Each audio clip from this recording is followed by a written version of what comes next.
friends, colleagues, all my principals, all the students who have joined on the YouTube, all the guests, honored trustees of PCGT, senior members of police, teachers, parents, and so many of you who had registered, more than 500 people on the, no, sorry, 700 on the YouTube.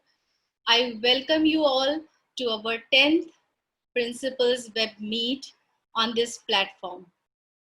I feel very proud and honored to welcome our guest speaker today, none other than Padma Bhushan, retired IPS officer, Shri Julio Ribeiro sir. Sir, namaste and welcome to our program. I'm so thankful to you to accept our invitation. There are so many students waiting to listen to you. And before we begin anything, before I talk more about you, I want everyone to have a look at this video, which is there on the YouTube, made by Mumbai Mirror, where you are talking about your own, you're talking your heart out, I must say. I request the admin to play the video.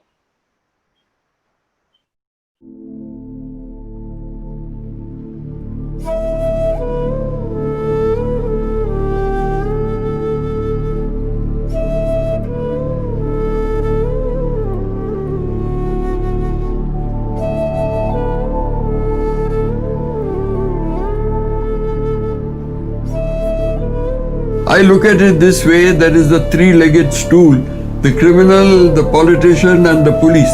I can't do anything about the politician, so I just shake my own leg, the leg of the police, and ensure that they are kept in check. So that weakens the whole system. So that is how the principle on which you tackle the underworld. This underworld is there in every big city in the world. You can't get rid of that. In India, it ran on the basis of protection. And if you are protected in a democracy, even the politicians rely on these underworld because they have money and they have muscle power. I was born in Bombay. My father was in the postal service in Baroda. From Baroda, he went to Ahmedabad, from Ahmedabad to Rajkot. So at the age of 6, I'm a Bombaykar. We used to stay in Kulaba. I was in St. Xavier's School. I finished my matriculation from that school. In the first 2 years till my father died, of course, we traveled by car. Hardly anyone had a car, only very, very senior officers. I started using the local network when I went to college. Till then, I used to go by tram, where my mother used to watch that we got into the tram with my brothers and go to St. Xavier's School. City never sleeps. Even people who are not able to fend for themselves, they manage somehow or other to live. Either they beg or they steal or do whatever. When I was a sub-editor, I used to come home in the middle of the night. I used to see people still, even these girls from that telephone exchange. But in those days, they used to also catch the early morning train going home. So, and they were not afraid. This city is that safe. It was always safe for women, I feel. Culture is changing. It is now totally crowded and more people, activity, crime, everything has gone out of shape. There was much happier times in those days. But this is the price of progress. You have to go through it. Bootlegging or gambling. Just before I took over here, it was all open. There were all those fires in the Sion Creek. You could see it for distillation, and the politicians were probably involved, some of them at least. When I came, I had a good politician as my minister. That was Shrikant Jijkar. I talked to him and I said, we must stop this. He said, yes, we must. We knocked it off totally. Then there were in gambling, you used to get all those figures, matka figures. They used to show it on a board outside. I mean, it's an affront. So you knock it off and tell the police that if you see that, they've had it. And so they ensure that these things don't happen. Now it goes underground, the scale can never be the same. I came to Mumbai as Deputy Commissioner from Pune. I was the Superintendent of Police in the city of Pune. I was posted here.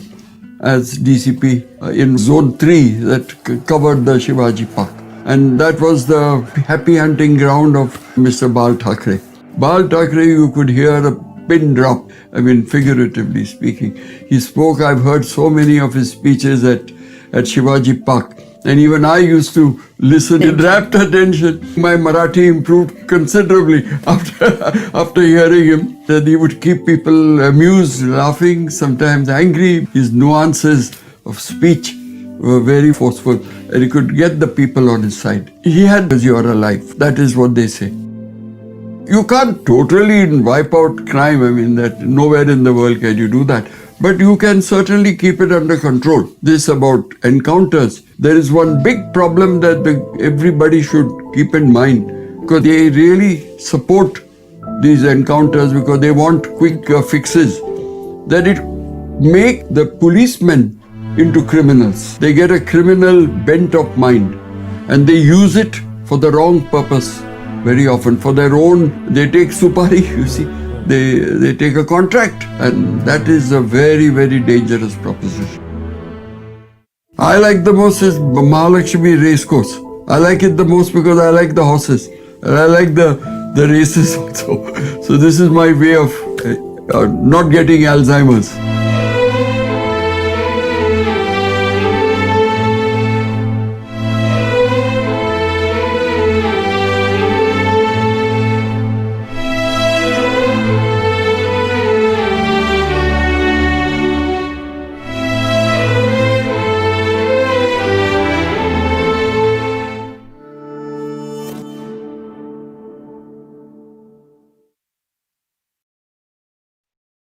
A very warm welcome, sir, to our platform. You are addressing the principals, teachers, students, parents, trustees of schools and colleges, and so many other people whom you inspire. Shri Julio F. Ribeiro graduated in Commerce and Law from Mumbai University. He joined the Indian Police Service (IPS) in 1953 and rose to be the Commissioner of Police Mumbai from February 1982 to May 1985. Later, he served in quick succession as Director General Central Reserve Police Force, Director General of Police, Gujarat, Special Secretary to the Government of India's Home Ministry, Director General of Police Punjab, and finally advisory to the Governor of Punjab. And we all know that he was vital in wiping away the terrorism that was plaguing Punjab for so many years. Besides other awards, he is the recipient of the most honored award, Indian government's Padma Bhushan in 1987.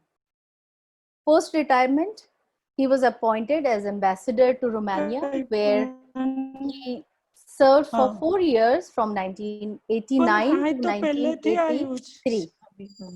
I request everyone to please mute your mics. Then, the then Prime Minister Shri Atal Bihari Vajpayee had asked him to be Governor of Jammu and Kashmir, but he declined because of his involvement in social work in his native city of Mumbai. In Mumbai, he heads the Mohalla Ekta Committee, which seeks to bring about communal harmony between the diverse communities in the city of Mumbai. He is the founder trustee and chairman of Public Concern for Governance Trust, PCGT as we know, along with Dr. R.K. Anand and Shri B.G.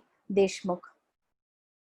Julio Ribeiro sir, who will talk about police reforms, police, a friend, and his initiatives after retirement like Mohalla Committee and PCGT. He will tell us more about all his experiences.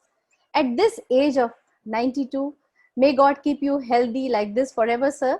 At this age, his commitment towards society, his never say die attitude will leave you spellbound. And for students, parents, teachers, principals, and school trustees, sir, you are a big motivation. When I first met him few years back through PCGT, and I realized talking to him first time in my life that people say that age is just a number. and the way he carries himself, his personality, his gait, and gestures, his memory, it will leave all my young students wondering how he manages it. So, sir, once again, welcoming you, over to you, and please, you guide us by your words. We are just eager to listen to you, sir. Srinivasa. Yeah. Thank Yes, sir. you. Yes, sir. You're welcome, sir. Thank you, Sangeeta, and thank you for the introduction.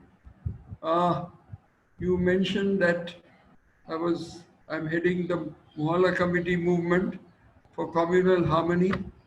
You know, that was what really came in the way of my accepting governorship, because everybody wants to become a governor. But I thought that what would I do there? Whereas here I was involved so deeply in this communal harmony attempt by the people who are apolitical, living in the slums, because that is where people get killed. They also kill, I agree. The people who incite them to do that, they don't kill, they don't get killed also. And they only benefit, I suppose, politically with votes or things like that. But the poor people suffer.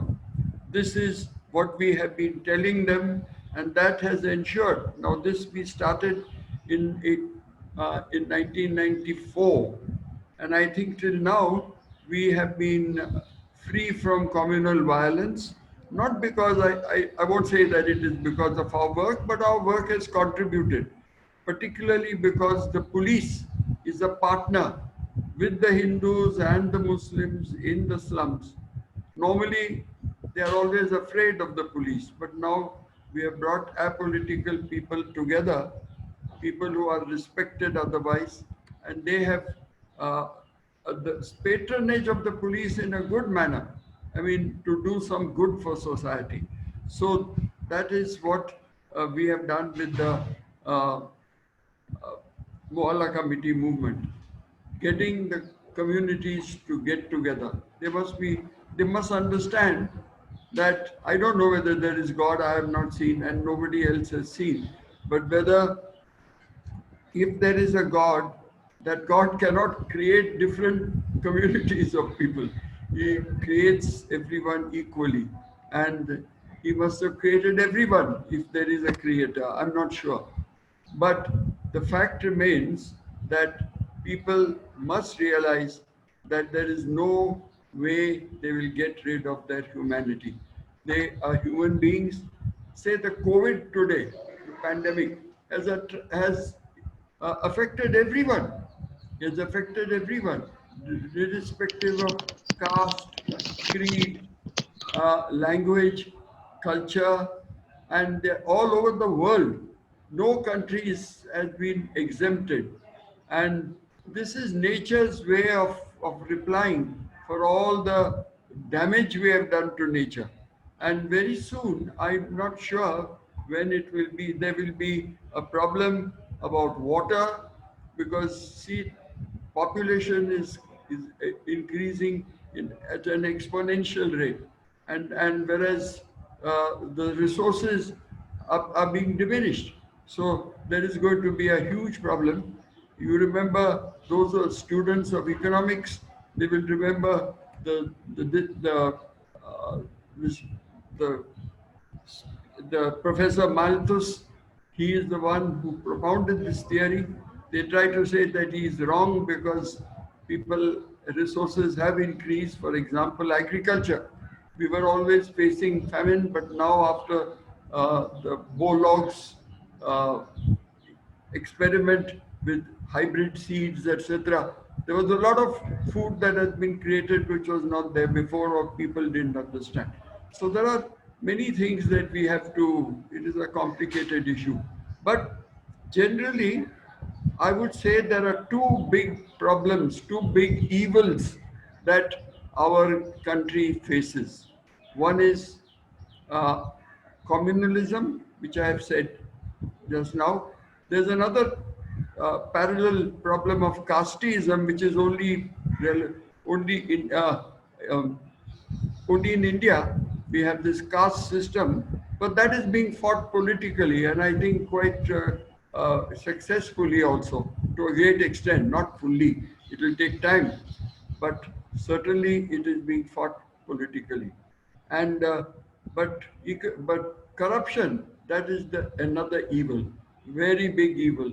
And if we become a corrupt society, as people say, it is so endemic, you can't get anything unless you pay. And if that happens, people will lose faith in the governance, in the state, will lose faith in the state and its governance. So these are things that youth must keep in mind when they attempt to make their future or dream of their future.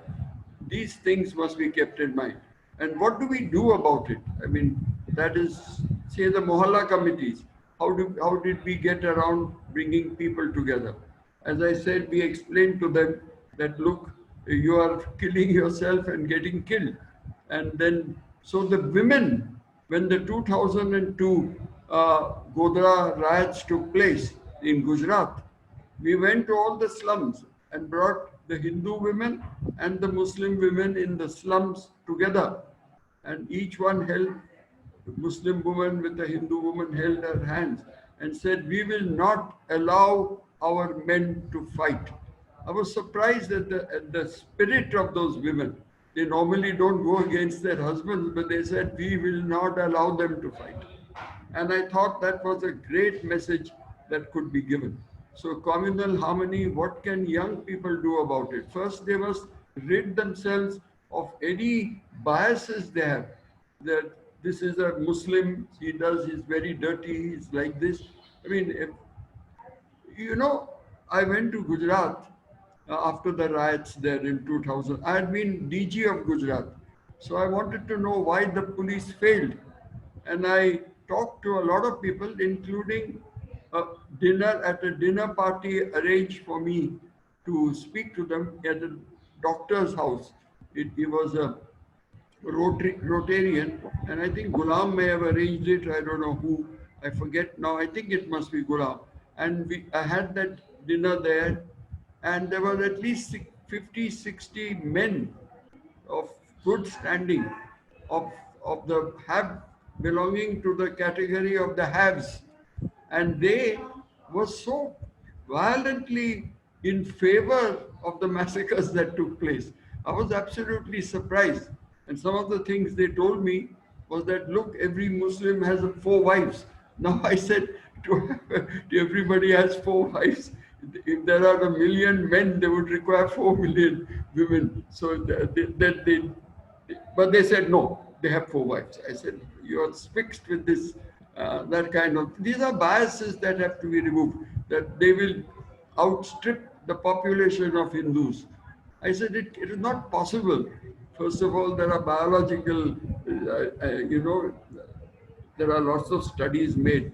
But what we definitely know, that if women are educated, if they are literate, not educated but literate, and if they have a fairly good income, the population will come down.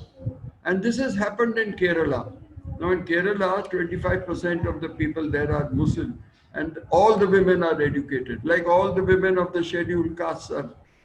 These are poorer sections of society, and yet they are all educated. So when a woman gets educated, she knows what is what is open before her.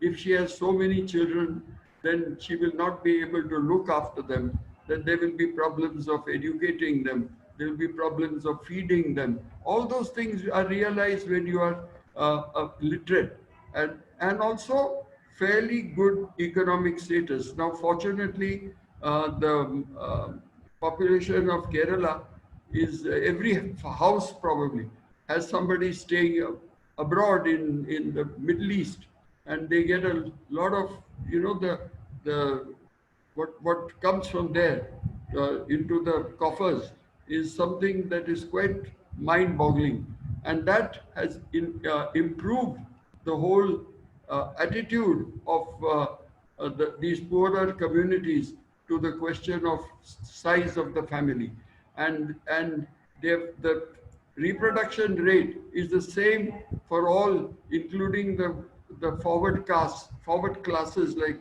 forward communities like the Christians or the Nayars and the caste Hindus.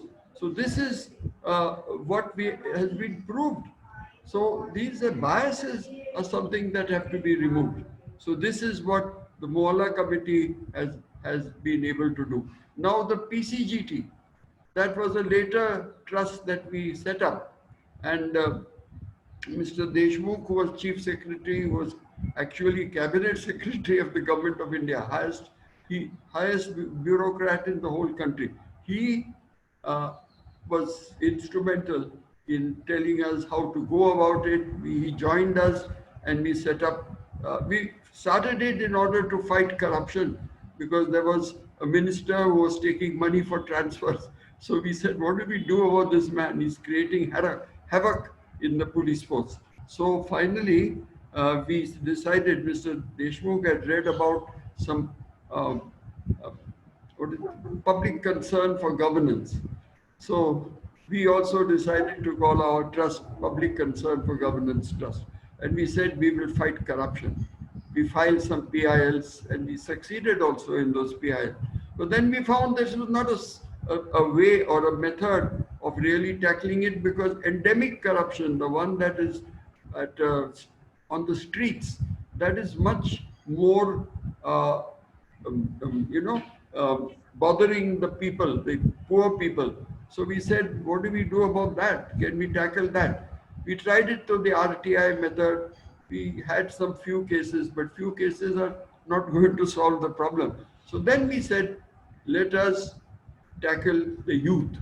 Let them, at least in future, they should be young people who come up as leaders of this country, also as ordinary citizens of this country who have an aversion to corruption. They can even now, when we try to indoctrinate them into not of shunning corruption, of not liking corruption, of hating corruption, that we will have citizens who will, young citizens who will influence their own parents.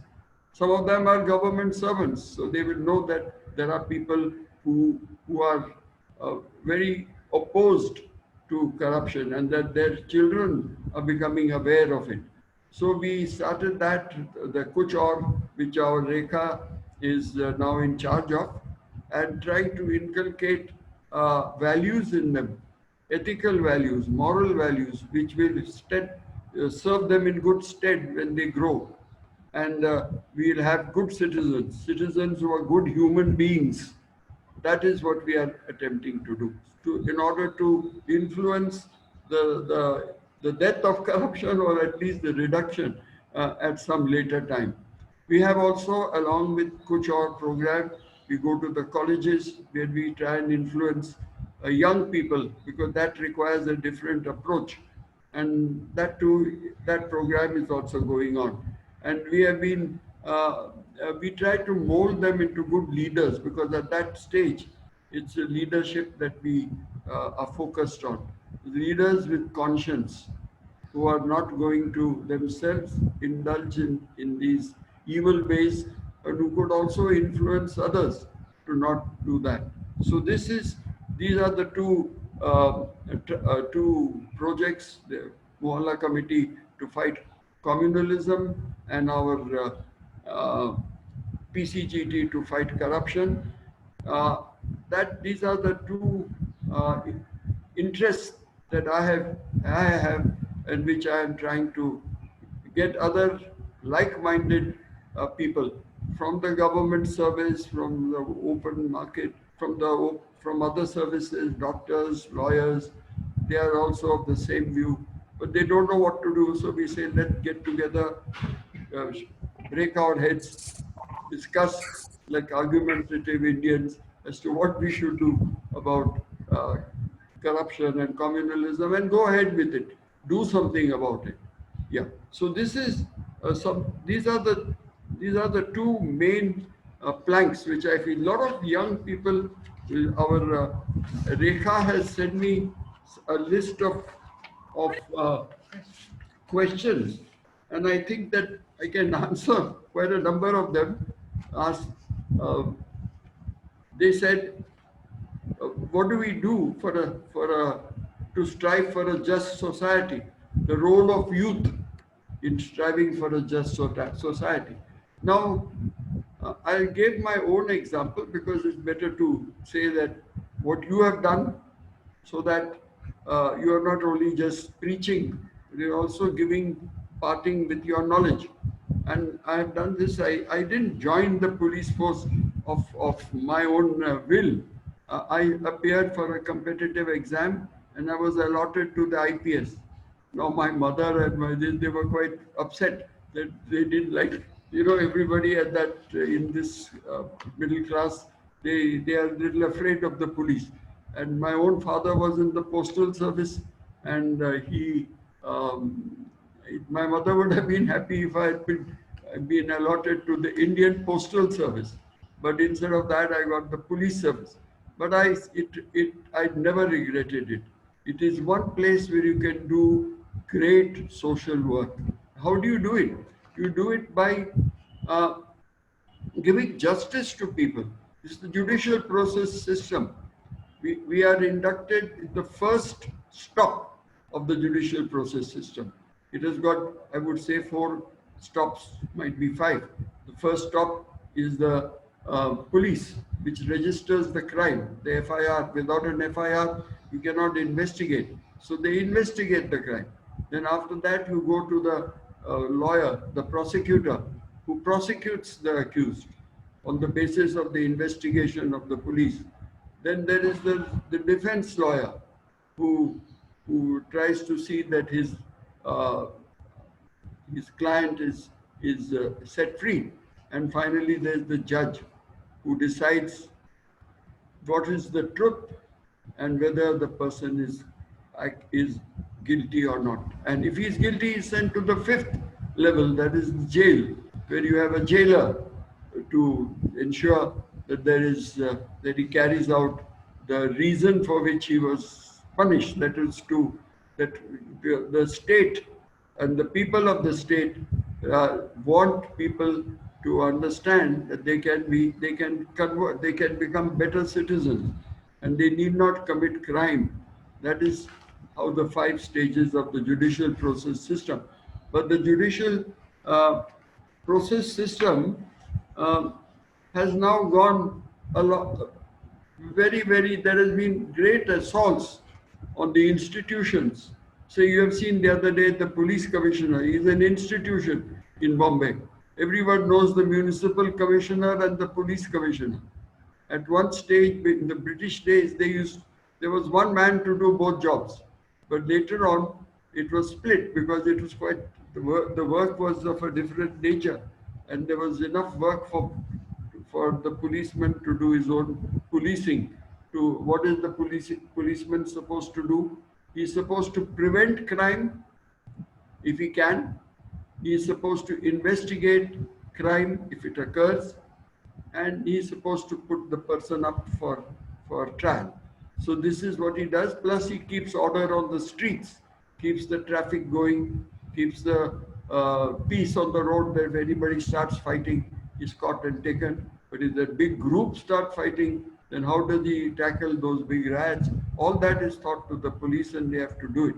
Now, I found that a simple thing, not that I thought about it, it came naturally to me, that look, you give justice to people, to the poorest person. When he first comes to you with a complaint, if you give him justice, he will never forget it. He will never forget it. Dr. Sangeeta mentioned that I've been awarded the Padma Bhushan. I don't think it is any important to even mention it, because once you get it, you forget about it. But people forget about it. If the people at least remembered, but they don't. And I'm not surprised about that. You're not supposed to write, you got that and all that. But people don't forget if you have given justice. A policeman who gives justice, who does not do wrong things, I think that is the final success and the final of the job, and the final reward that that a person like me can get. I think it is the ultimate reward. If people wish you even after you are 91 years old, well, I think that is, or remember that you have done this and that. I don't remember. I did it because I have to do it. But somebody says, you did that for me. I don't remember the person even. But that gives you such a joy that your success can be measured by these, whether your acceptance as an officer who gives justice. So this is generally how I look at things. Now you must have read today that there was a criminal in UP, and that is why I was a little late in preparing for this lecture, because the some newspaper is after me to write about it. So it had to do that first because they want to publish it tomorrow. Now here was a man who had dared to ambush and kill the very people, the law, who are supposed to keep the law. But the persons who came to arrest him were ambushed on the basis of information the criminal got from his own sources within the police. I'm afraid that this snitch, what do you call the people who give the information to the criminals, is quite common in other parts of the world also, because they are paid they on basis of corruption, something that we want to fight. And this man Vikas Dubey, his name is, we had not heard of him. We had only heard of Dawood Ibrahim, but there is a chap called Vikas Dubey who got the information that the police are going to arrest him. So he mounted an ambush and killed them, including the officer who led it was fairly senior. He was a deputy superintendent of police. He's the highest rank probably which a sub-inspector of police when he joins can attain. Sometimes they go a little one above, but not more than that. But he's a senior man among his rank and file. So this man was shot dead. Now then everybody goes overboard. They have to catch the culprit. They have to see that he is caught and punished. But after catching him, I more or less suspected that he would die in an encounter, which he did. Now the story given is a little more complicated, and you are so that you believe it, that the car turn in which he was riding, and he appears to have been unhurt, and he wanted to run away, so they shot him dead. I mean, these are the usual stories, but what I was wanting to point out is that how do these people become so daring? I remember when I joined the force, there was no question of even the police being slapped. But here they have gone to the other extreme. So if a policeman was in any way attacked during a raid or something, there would be a punishment for that given almost on the spot. But not shooting him in that has come much later. And Mr. Yogi Adityanath has actually mentioned that his method of getting rid of crime is to shoot them. Now, I don't know, he has shot quite a number of people, but this fellow seems to have escaped, and he seems to be bigger and more powerful and more terrible than the others who have been shot. So, but it is a shortcut, because the judicial process system is not working. There are so many delays. Government also is responsible by not appointing judges in time. You see, there are certain number of posts, and the posts are kept vacant, 30% of the posts. I suppose if all those posts were filled, the number of cases that would be decided would be much more. And almost there are studies made that shows that only 5% pendency, but now there is huge pendency of cases in court. So you get these people become bold, the criminal who has committed the offense, and then he has got time to suborn the witnesses, to make them change their statements, either to threats or through bribes. This is how things are working, and it is not very happy way to work. If you have to arrest the criminal, you have to investigate the crime, you have to gather the evidence, you have to put it up before the courts, and the court will finally decide. That is our judicial system. But it is not working like that. And because it is not working like that, you have I would say, Frankenstein. This fellow has been created by the system, by the police help. I always said that the police can't do anything about the politician, but he can certainly do something about the criminal. And for that, he requires good leadership, people who will themselves not get tempted through by different methods that the criminals adopt to tempt you to be their friend or be at least kind to them. So this is not what is required to keep law and order or keep crime under control. So this is, I think, very clear. You also heard of the other case in Kakinada in Tamil Nadu, where two brothers, father and son, who had kept their shop open beyond the lockdown hours. They were arrested for that, but they were given a beating also. I have not heard of this kind of thing before. So these are things that have become much worse.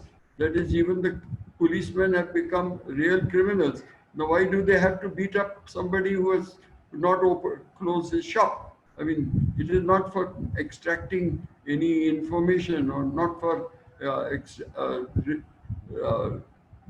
uncovering an offense, but it is only a routine affair about somebody keeping the shop open. And it is ridiculous that we should allow this kind of barbarity to continue, or we should allow even Vikas Dubey to come up, or even after he has come up, to ensure that he ends in the way that they have ended his life now. I mean, these are things that young people should think about, and they should understand how the system works, how the police, who is officers, are posted. They are posted by the politician in power, and they post people who will do their work, what they feel will help them to get re-elected. And that is why criminals are given a free hand. The criminals can give them not only money, but can also give them muscle power. At the time of elections, this is what they provide. So unless good officers come and stop this, ensure that a person who is um, criminally inclined does not go out of hand, he has to be after him. You know, in Mumbai, there used to be a criminal called Vardarajan Mudalia, who operated in Chembur and that area, and even beyond. Even actually, in the Nala of Mine Creek, he used to have his big bootlegging operation. But we went after him, and he was a great supporter financially and with muscles to the political party in power. And at that time, the Congress was in power, but he told me that when we went after him, they didn't come in the way. They said, well, you please do what you, I said, in any case, I'm doing it. So thank you for also saying that you are going to support me in that, but we finished him off. So that is how these things occur. It's good for young people to understand this, and having understood how it works, to try and raise their voices, try to influence other children and their parents also. And that is how we expect a whole new thinking culture, where good people, people with values and ethics, become citizens in future. And that is what PCGT is trying to do.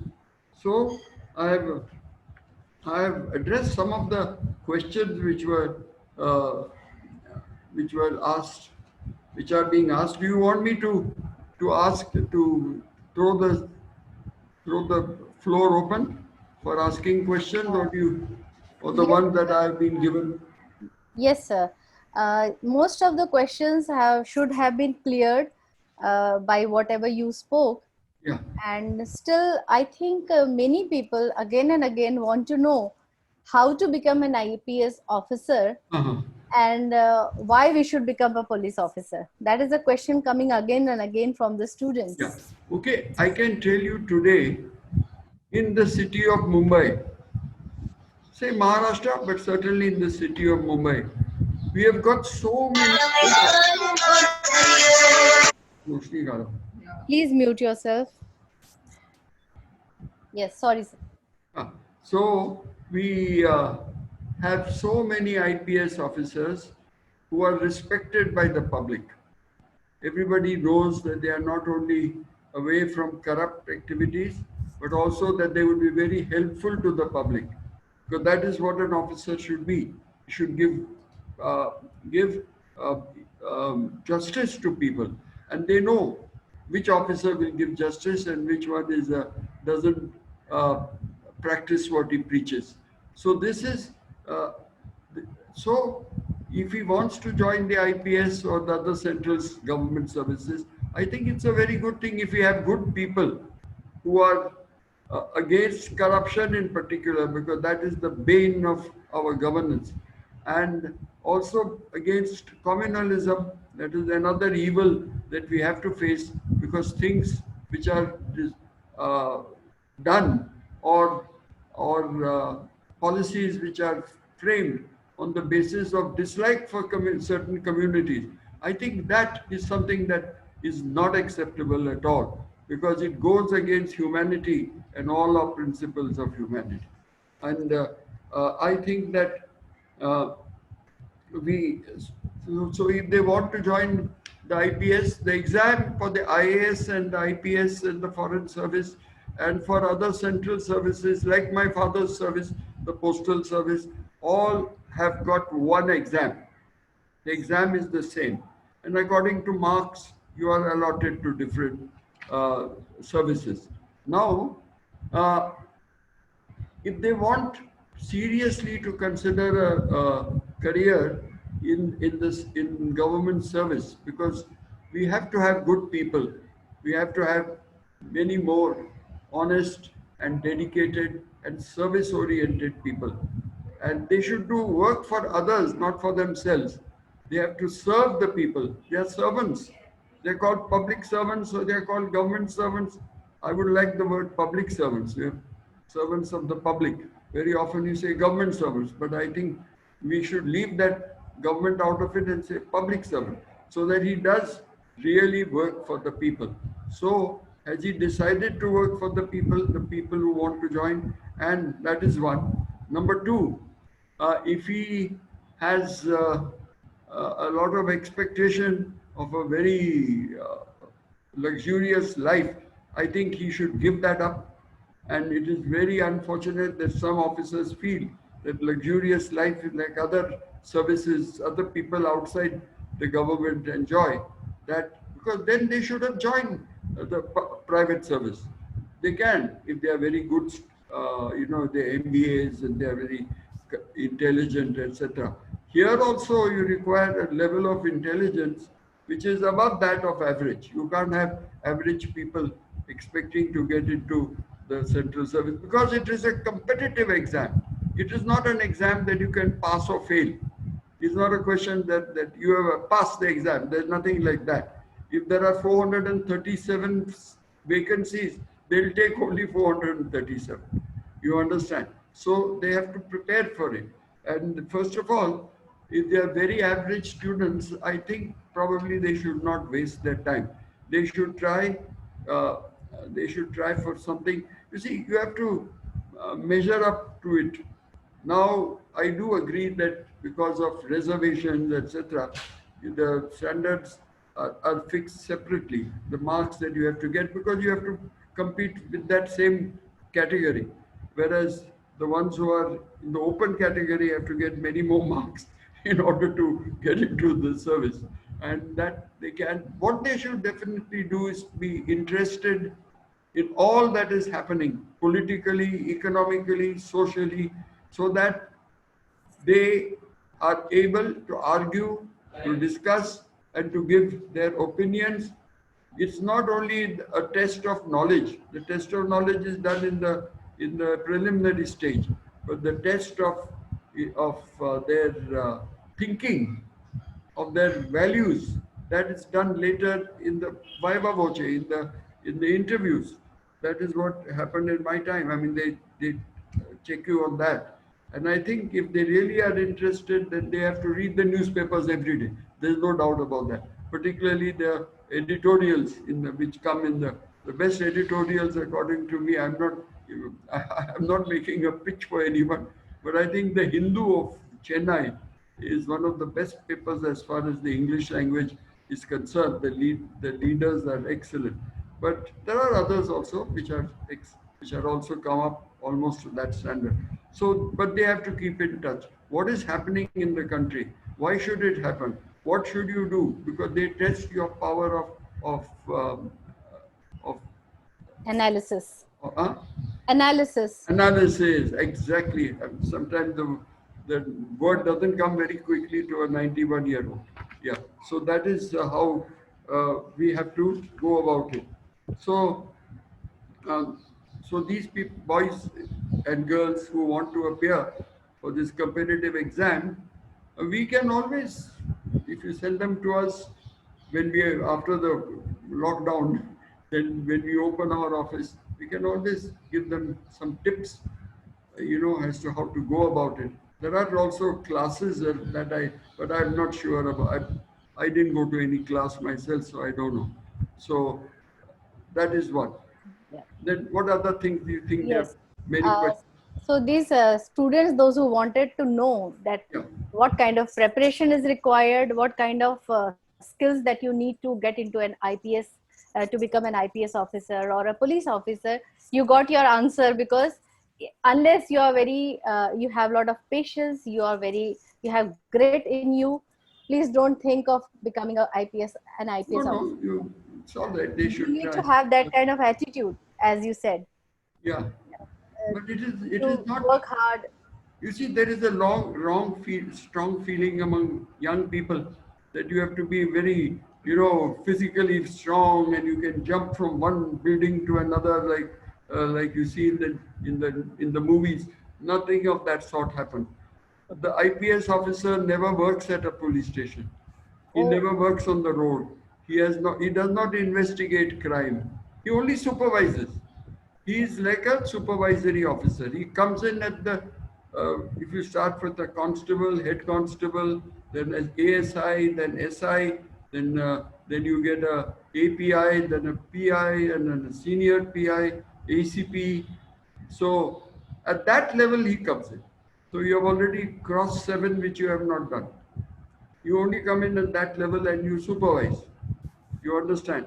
Most ACPs, are risen from the ranks, from the sub-inspector rank, and they uh, that is more or less their final stage of promotion. But the IPS officer starts at that level.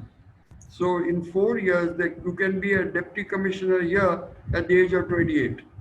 You understand? After yes. 4 years, as an ASP, you become an SP. That is the rank of deputy commissioner. So you are doing mainly uh, supervision, and your real role is to ensure that at the lower level,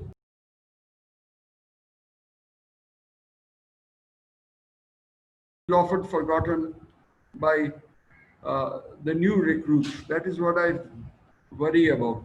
They are much more knowledgeable, much more intelligent than we were, but the value system is not the same. So you should have. So we are trying to inculcate through PCGT the values to these young people who want to join these services, or join or do any other thing. Even when you become a doctor or become an engineer, you still have scope for corruption, etc. If at a surgeon on the operating table says that I'm not going to finish it off unless you give me some more, tell his family which is waiting, that is a very corrupt thing that to do. Yes, very rightly said, sir. And thank you so much for inviting all the students to come to PCGT office, and your guidance. You are ready to share your tips with them. Students, I hope you are listening carefully and you will remember this. So before we go to the questions again, I want to invite there are some trustees here present here of PCGT, very senior people.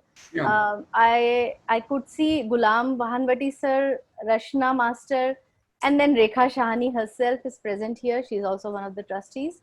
Then there are some people like Reddy sir, VP Raja sir, Dr. Ratna, Dara Gandhi sir, who himself is very, very senior. They're all here? Not everyone, but yes, I saw Gulam Bahanvati sir, Rekha Yeah. ma'am, Rashna, and so I will request Rekha Shahani ma'am, because she has been conducting through PCGT compassionate policing in the last, I think, 1.5 year. She has conducted 3 training programs of compassionate policing for Maharashtra police Yes. officers and personals, and almost more than 600 policemen have been trained in that, and she is one of the she's one of the trustees of PCGT. So Rekha ma'am, can you put some light on your role on in this, and how our youth can benefit from that program of Kuch Aur? Yes, Thank you, Dr. Sangeeta. Can you hear me? yes, please go on. Okay. So, this compassionate policing was started by PCGT in the year 2005, actually. And we had this staff member called Shabnam who was running it for us. And that time we had taken, like this time also, we took a lot of friends from what is now called IOC, and that time it was called Moral Rearmament. And they helped us to run this program. So basically what we felt that the policemen, when they are in service for 15, 20 years, somewhere become, very different from what their real self is. And they are very compassionate. They are very honest as human beings. But like sir was saying, that somewhere the politics come in the middle and they lose themselves. So it was that was the time during Mr. Rakesh Maria's time. And later on, when we were having one of our Wednesdays meeting, we were just talking, and I was telling Julio sir that, sir, why don't we restart this police training? And sir said, yeah, we can do that. And that's why last year in June, we restarted that again. And it is for the Maharashtra Police Force. And this has got nothing to do with their technical training. And this is a 15 days program which they do as an in-service program for people who have been in service for more than 15, 20 years. And from the Nayak and Constable levels, PCGT takes 4 days. So normally we start off with a 4-day training, and the youth can benefit that we invite. Your school students have come and been a part of this program. They have performed for the police. So basically what I would say that the youth should take part in all the activities of PCGT, whether it's Kuch Aur, which we are running in so many schools, whether it's YFG, plus the RTI. Now we come from schools which are aided, and there many of us don't like the RTI system. But when I was not the trustee of PCGT, before that I had approached them for this RTI thing also. So anything to do with honesty and transparency, I think the youth should get involved. We are starting our internship program on the 15th of this month, where the youth can get involved to learn. Where the training is concerned, I would say that they should come and be volunteers with us, because we start the program in the morning at 6:15, 6:30. As you have seen, you've been there many times at 6:30, and Rashna, who works with us, stays there, and they can be a part, they can volunteer. So we have these small family groups during the day. They can sit, they can have meals with them where they learn. And these police have families, they have children that they leave behind, like this COVID period. So we finished the training on the 15th of March. That was the last time we did the training, and then they went on duty. And during that period, that last week that we were doing with them, because the Holi festival came, they even said, Madam, agar aapko jaane ka hai, aap ja sakte ho, we'll stop the training here. And we said, no, you all have left your homes and come. How can we leave you all and go? So you see a very different side of police. You actually understand their problems. You actually are yourself becoming more compassionate, Sangeeta, I would say.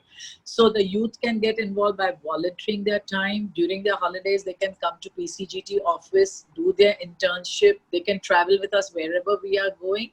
And let's more and more schools get involved in Kuch Aur program, and more colleges get involved in Youth for Governance program. We are having YouTube pay all the people who are in charge of these programs. You all can contact us anytime. and we are there for you all. And they can come and perform for the police. They can come and conduct a session. So many principals, Seema Sheikh is there, she's conducted sessions. It's all about compassion, it's about relationship, it is about silent time, it's about music. It's a different side that PCGT does with the police, you know. So here we have last, I would say last 5 to 10 minutes would take for questions. Those who want to ask, please unmute yourself and ask your question directly to Julio sir. So please go ahead. We will take 10 more minutes. Yeah. Please, anybody? There was one very interesting question on the YouTube. Why is youth not respecting their parents or teachers nowadays? I don't know how we can answer that question, but I found it to be very interesting. I don't think this what this shall we say problem, call it a problem, has risen to any level that we should be bothered about. I mean, my own experience has been that my children, my grandchildren are very bothered about our health and about our, and they are, well, we have to be also aware that things are changing, you know, and that they do not, as who was that, Khalil Gibran, that said that they do not belong to you anymore. You have to understand that they are also human beings with their own thoughts and their own processes. So you have to adjust. And I think most parents that are adjusting, I've seen that. And you know, this question of respecting your parents, even in Europe and in US, where nuclear families is the norm. We were more of you know, different joint families, etc.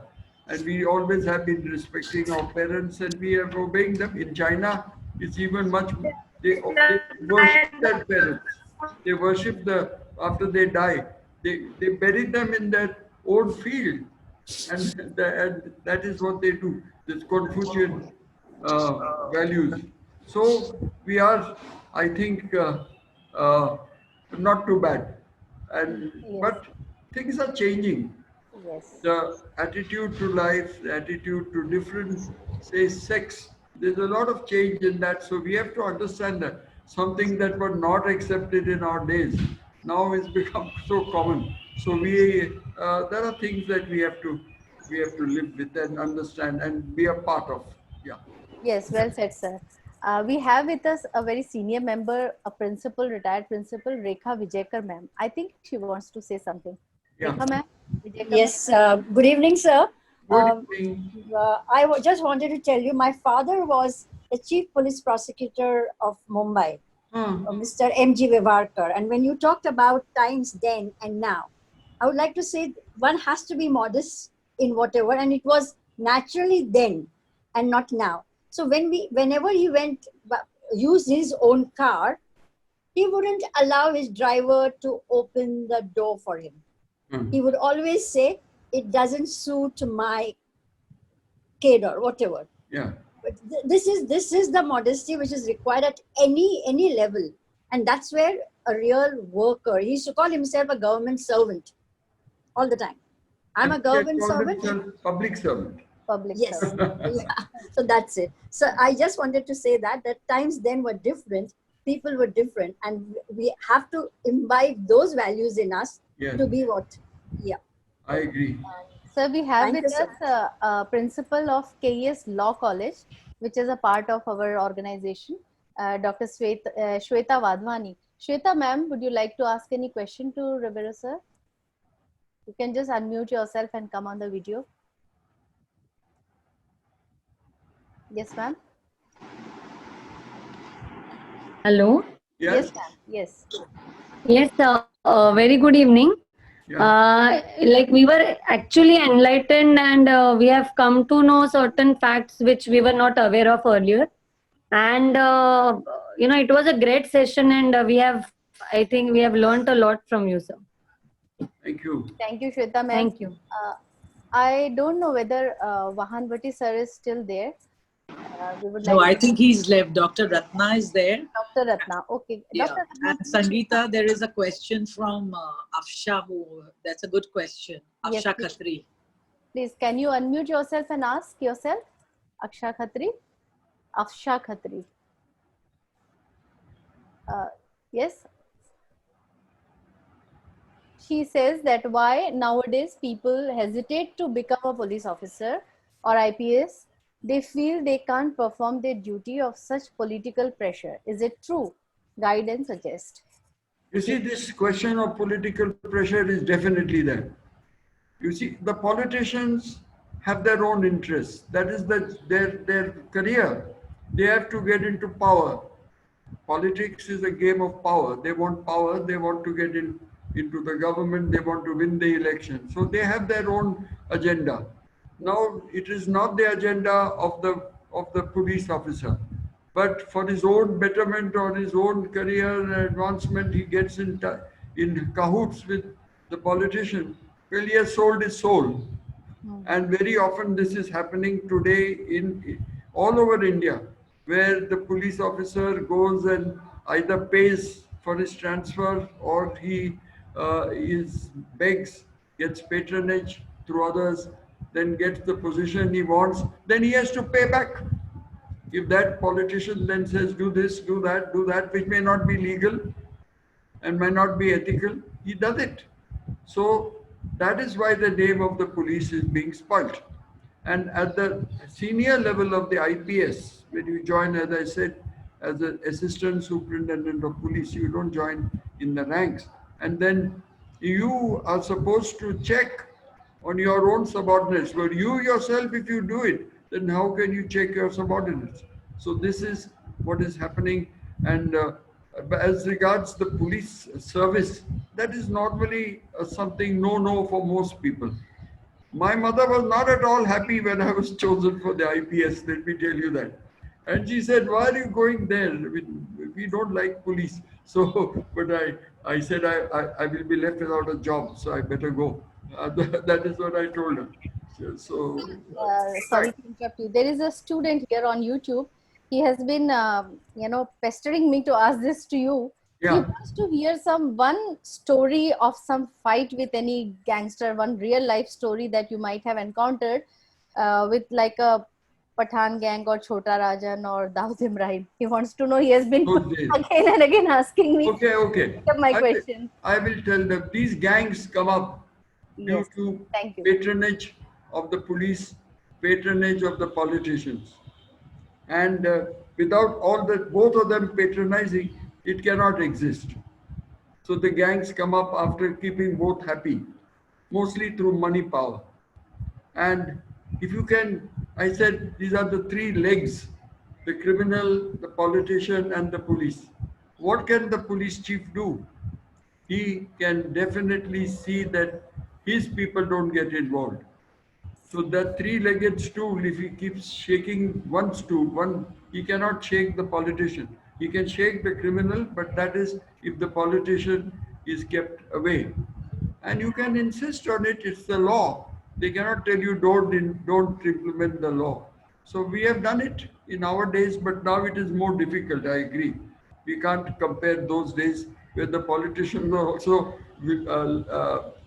they would also listen and they would understand that their interests have to be kept at a lower level so that they do not displease the police officer who is really doing his duty.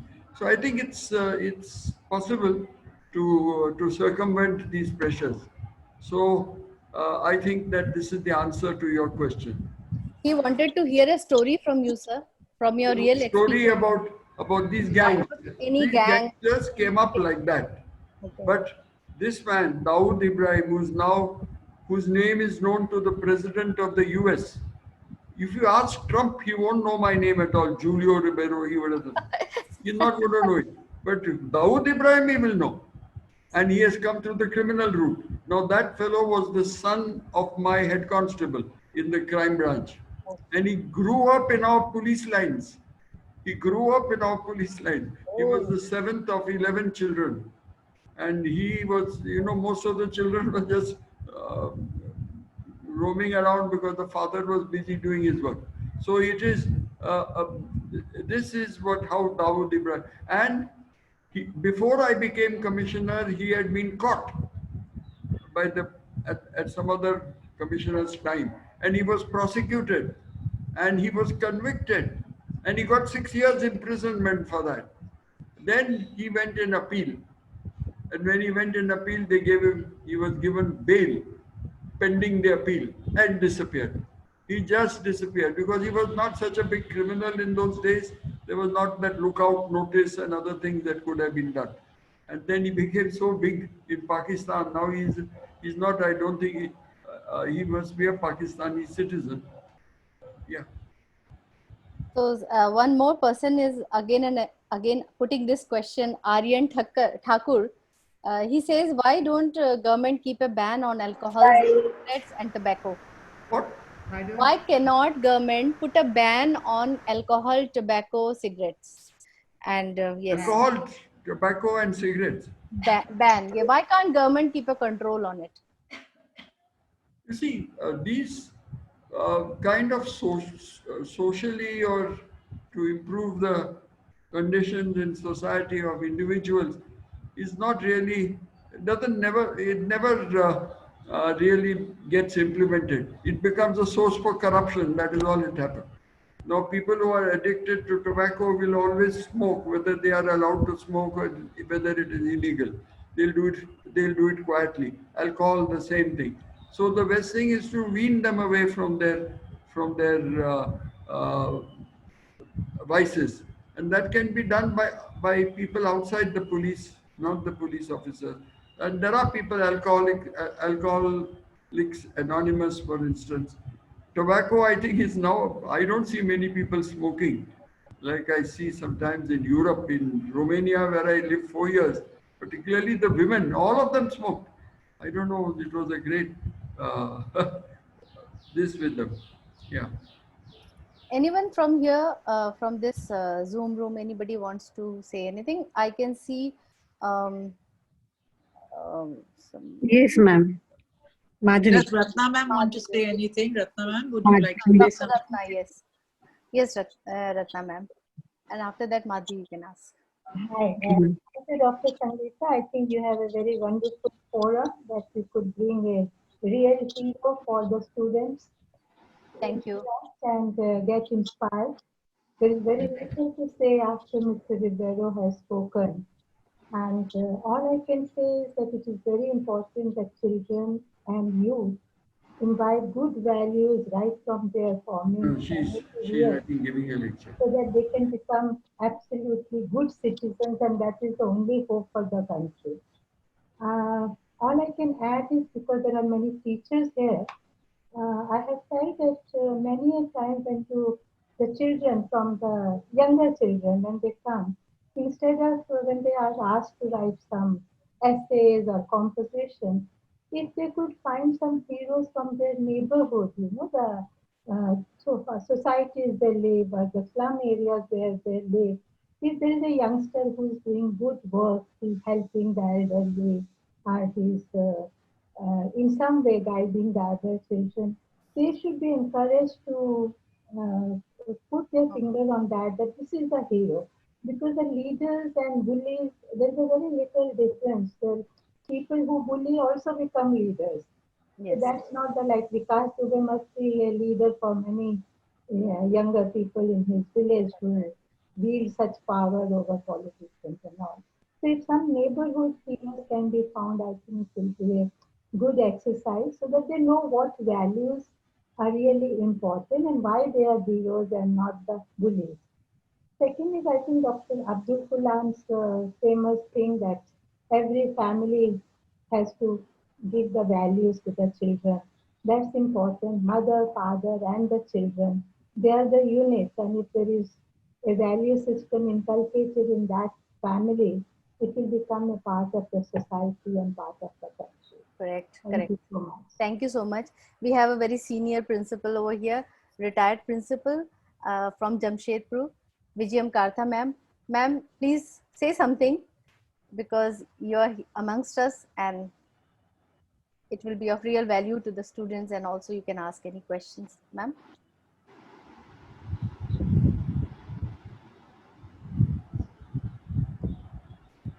Yes, That ma'am. was so unexpected. Sangeeta, I was not ready for it. Okay. But thank I you. just thought since you Yeah. are present and we would like to hear you, ma'am. Yeah. Thank you so much, sir. It was such an inspiring talk. I'm sure you must have heard it so many times from every time you spoke. But it was, for even an elderly person, for me also, it was so inspiring. And thank you, Sangeeta, for this talk. I hope many of our students are now inspired to walk this road of integrity, honesty, and think of IPS as a choice. And I think somebody was when someone was talking about these days children do not respect elders. I was reminded of Plato's quote. He has written those days. I don't know what is happening to the present day youth. They don't respect elders. They run right on the streets. If they go on like this, what will happen to this world? How many years back?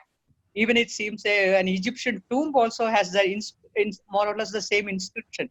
Yes. So I think the changes are of a degrees of variation, and I always feel as teachers we have the strength in our hand to mold our children's lives. I feel, but we have to work in tandem with the parents. Maybe if the parents and schools come together, I think we can move mountains, and I'm very optimistic. Like with all such forums, our teachers also will be more motivated to do greater work with more dedication and with a dream to build a more compassionate and happy society. Yes. Thank you to Thank you very much, ma'am. Sangeeta. And once again, I want to thank Julio Ribeiro sir, who has actually given a lot of solutions. And by whatever he spoke, it was very, very motivating. Students, you are going on asking the questions which he has already replied. Maybe you joined in Ma'am, late. I wanted to ask you one question. Yes, Ask yes, Ma'am, one I also question. wanted to ask question, ma'am. yes, please. Then we can just take it up fast because we are already up time. May I, ma'am? Yes, please, Madhvi. Yeah, ma'am, I wanted to ask this question to sir. Like the movies like Dabhang or Singham, do you think that is it? I mean, does he think that these movies are going to be beneficial for the society, and does he think that these movies are the mouthpiece of the policemen themselves? I really don't see movies. That is unfortunate because I don't have time. I've got in all this work. I have no time to see movies. So I'm sorry about this. Is one question I won't be able to answer because I have not seen those movies. I didn't But know there was anyway, some. Yeah. I Thank think you. The only Madhvi, movie I saw about Uh, police, and I found it very good. Was excellent movie. Sarfarosh. No, that was long ago, about 20 years ago at least. Hindi movie. uh, Yeah, I forget that. I forget the name. No, Was no, it an Amir Khan movie, Sarfarosh? no. Much before that. Okay. Yeah. I met the uh, person who made the movie. I met him and discussed with him. He was a Sindhi gentleman. Very good movie he made. Yeah. But ma'am, can I Julio ask you a sir, question? I asked this question to Reddy sir and Sanjeev sir, that these movies, they were also from the police, and they said, no, these are all fiction. It doesn't come in our purview. So that's the answer for your Singham question. Okay. Yes, Ashish sir. My question to Ribeiro sir. Sir, what's the scope for criminal psychologist in our Indian judicial system? Criminal psychologist. Psychology. Yeah, criminal psychologist, sir. As Yeah. a career, you What is want the to scope? as a Yeah, career. yeah. Yes? Okay. As a career, is there any scope or chance for a criminal psychologist in India? There must be, I'm quite sure, but I really uh, uh, um, confess that I am not competent to answer this, but there must be. Our other trustees like this Sanjeev Dayal, and even particularly Mr. Puri, Sukhdev Puri, they will be able to answer this because they are scholars. I was never a scholar. That is my problem. Yeah. Okay, okay. And there The is question. one officer who was our trustee in the past. He would be excellent in answering this, Mr. Satish Sani. Satish Sahani. Yeah, yeah. Okay. These Sir, are sir, scholars, and we have number of them in the police. Just scholarship. Yeah. So was the Thank- movie Ardha Satya? Huh? Was the movie Ardha Ardha Satya. Satya? Yeah. That's right. Govind Nihalani. Huh? Govind Govind Nihala. Nihala. I met him. Yeah. Okay. And even that lady. I think now I think, sir, questions will go on coming, and I will request all the students who have been putting up questions again and again. We will put up this video on the YouTube channel and we'll send you the links. Children, you can go back and listen to again. He has answered all the questions that you are putting here, and so we will come. We have come to the end of this beautiful session today with Julio Ribeiro, sir. It was such a rare session, sir. We get to hear a person like you and sitting in our houses. It's such a blessing. I thank Rekha Shahani madam to bringing you here amongst us, and also I thank the PCGT all trustees who were present, and all my principal friends, all the students, teachers, parents sitting at home have listened to you. This video will be there on the YouTube, and I'm sure children must go back, and all those who could not join, there were some who could not join. More than 700 had registered. So those who could not join due to any reason can go on the channel and see your interview again. So once again, Rekha ma'am, I think we should stop here. Okay. I know let's wind up. a personality like you, 1 hour session, 1 hour 15-minute session can never be enough. I know you have so many stories to share, and children will benefit so much by your stories. And children, I would like to tell you, please go and read his book, Bullet for Bullet, because it contains all the stories that you wanted to hear from him. This book is available. It's available on the Amazon also, and I think online also this book is available. I have got a signed copy. I'm a proud owner of this book. It's really, really very, very inspiring. So thank you once again. Thank you, everyone. Namaste. Thank you. Thank you. Thank you. Thank you, sir. Thank you, Ruja Bey. Welcome, ma'am. Bye. Thank